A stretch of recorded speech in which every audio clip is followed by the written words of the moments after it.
First, looking at the depth chart, Chris, not a lot of big surprises there, but, Teron Finley is a starting cornerback. He's had a good camp. What has he been able to do when he first came in this summer and up until now to earn that starting spot? Well, Teron is an explosive athlete. There's no question about it. He can burst. He can make plays on the ball. He's got a great attitude. And he's picked things up.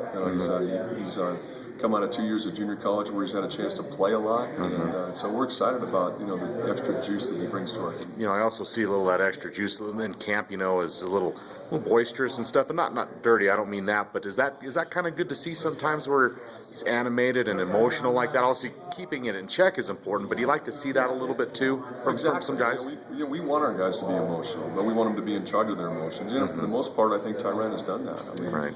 He's an excitable young guy. He loves to play the game, and that wears off on his team. Right. When you look at the two deep or even the three deep in some respects going into this first game, how more comfortable do you feel going into a first game as you did maybe last year as the first year of the coordinator and probably not as much depth? How much more comfortable do you feel as a coach with personnel-wise where you stand defensively? Well, I don't think you ever feel comfortable playing against a team like Nebraska. Right. They're the best offense in the Big Ten last year, the best rushing offense in the Big Ten.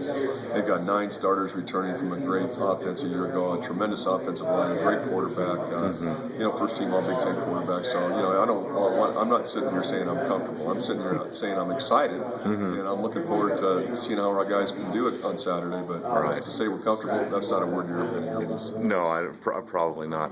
How, where does it start? Does it start with Martinez? Does it start with, trying to get some penetration up front, gaps and stuff? Where does it kind of start to try to slow an offense like that down? Well, they give you a variety of formations and personnel groups. So I think number one is you've got to recognize formations and get lined up correctly. That's where it all starts. And then from there, it's just a matter of defeating your block, you're getting off and making plays, keeping proper leverage on the football. Right. Chris, this is one of 12 games, and obviously you want this defense to improve. You've worked awful hard, and the kids have worked awful hard to make changes to improve. But whether things go well at Nebraska or maybe things don't go well against, like you said, one of the nation's best offenses, is this going to be a really good gauge to see where this defense is, or is it just one of 12 steps or tests, I guess, to see where this defense has come? Well, I think, as you said, it's the first of 12 steps. I don't think we're going to come out of this game and make any final judgments on where we are defensively. You have to remember, this is a team that's gone up and down the field against some great offense, great defenses like Georgia, like UCLA, some very, very talented teams in the Big Ten conference. So, we're going to be fighting and scratching and clawing to hold our own out there, and I hope we make our share of plays as well. Gotcha.